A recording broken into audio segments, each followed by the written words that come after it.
Alright mga ka-J-Rides, in this video mag-tutorial tayo ng Honda Click 125 version 3. So ang gamit natin, motol. Tapos ang tools na gamitin 12mm, back wrench or socket wrench. So kung ano mayroon kayong tools ngayon nga 12mm nga pwede gamitin natin pagbukas sa ating drain plug. Okay, ang drain plug nasa ilalim ng ating engine o katabi ng elbow ng tambocho. If you can see, makikita mo walang ibang tornilyo dyan guys na 12mm. Yan lang talaga siya ang mayroon sa baba. Okay, so yung mayroon ibang tornilyo, iba-ibang size yan. So sa drain plug natin, malalaman mo kasi parang nasa loob siya ng square or parang nailalim siya, nasa box siya. Okay, kasi yung may gilid nga nakausli nga bakal, may purpose yan guys. So ayan, pinatuloy na natin yung ating langis. So shoutout sa mga ka-viewers dun dyan. Good morning everyone, stay safe sa mga nagbibiyahe. Kung ikaw ay baguhan sa akin channel, tama yung pinuntahan mo. Kung mahilig ka sa motor, tama talaga yung pinuntahan mo mga ka-viewers dun. Baka you like my video, pa-like and share naman, alright? So pa-recommend naman sa ating mga tropa dyan. So ayan, na-drain na natin sa baba. Habang na-drain tayo, binuksan natin sa ibabaw para lalong lalakas yung tagas ng langis. Tapos punasan natin yung takip. Ayan. Kailangan talaga natin always punas sa ating mga takip. Ayan. Pati yung washer natin, gasket washer tawag niyan. So ayan, pinunasan, ibalik natin to. So wala tayo panibago, pwede pa rin ibalik natin yan guys kahit luma na yan. Of course, after natin madrin yung langis, pupunasan natin yung butas doon. Yung pagpupunas, ayusin nga hindi papasok yung buhangin sa loob kasi sira yung engine natin. Alright, nalock na natin. So una, pag maglalak tayo guys, manual muna before natin gagamitan ng force.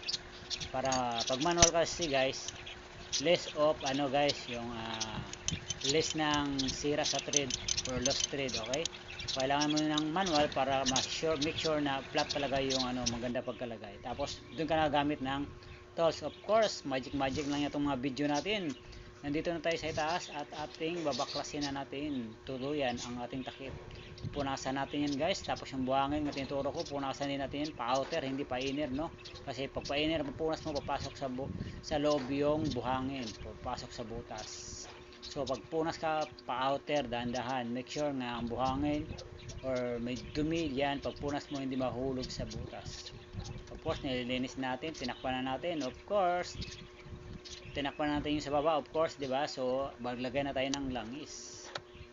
So 800 lang to guys, kasi 125 lang tong Honda Click natin. So yun, maganda pa yung tambocho ko guys. Oh, tambocho, tarutot, ginawang ano ba yan, bulol-bulol ako, hindi na ako nasanay magsasalita. Ay nako naman, taga-taga na kasi hindi makapag load sa FB guys, tinatamad ako mag-edit. So ngayon nag-try ako mag-edit ulit. So ayun, bulol-bulol, hindi ko na alam anong mga sabihin ko. Ayan, kailangan pigain natin para hindi masayang engine oil natin. Alright, joke lang. So ayan, ubos na natin ang langis sa buti. So ilagay na natin ang takip, takpan na natin. Alright, done. Diba, ganun lang mag-engine oil guys. Okay, this is sa body shop ni Don Sibira ang Bulacat. Okay, Christine Treat, PM lang sa aking page or sa aking TikTok kung gusto kayo magpa-service. So after that, ayan, i-reset natin yung ating odometer. So 2.5 lang yung ginagamit ko guys. 2.5 lang yung ko, odometer, tapos change oil agad. Una, pindutin mo dalawang beses, sabay mo dalawang pindot yung dalawang diin. Tapos magbe-blink ang oras, tapos pindutin ulit, magbe-blink ang second, pindutin ulit, magbe-blink na yung sa ating odo. Tapos to, ayan, 2.5. Ganun lang guys, 2.5 na. So isi-set na natin yan. Pag set nyan, pindutin mo lang yan dyan ulit, masiset na yun siya, pero hindi pa siya nawala, diba? So after nun, patayin na muna natin yan, i-diin natin ulit yan, patayin. After natin ma-diin yung ilang sikat yung set, patayin natin ulit ang ating ignition, patayin, tapos i-on natin ulit, tapos bang! Okay na yan, tingnan mo guys. Okay na yan. Ayan. So thanks for watching mga Jeresidong. Bye! Bye bye mga Jeresidong. Thanks for watching. See you next time.